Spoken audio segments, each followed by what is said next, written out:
আসসালামু আলাইকুম ভিউয়ার্স। আজকে আপনারা দেখেছেন আমি মিষ্টি কুমড়োর পরাগায়ন করব। এইটা হচ্ছে পুরুষ ফুল, এইটা হচ্ছে মেয়ে ফুলে, দেখেন এর সাথে কুমড়ো জড়িত আছে। আমি এটা পরাগায়ন করব।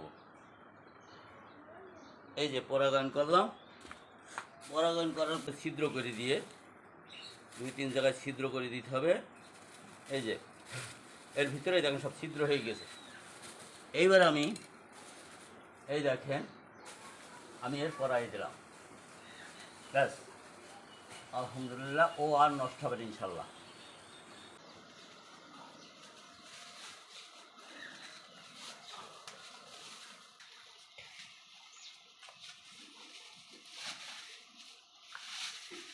এই দেখেন মিষ্টি কুমড়ো ধরে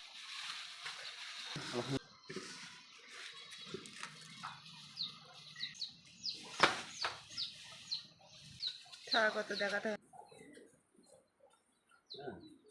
পাশটা দেখিয়ে দিয়ে আবার এই পাশটা একটু দেখাই দেবেন। আলহামদুলিল্লাহ দেখেন আমার এই যে আমি পরাগায়ন করে আমি যে পলিথিনে বেরিয়েছিলাম আজকে খুলে দিলাম।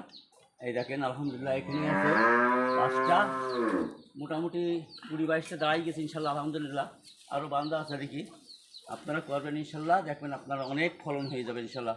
আসসালামু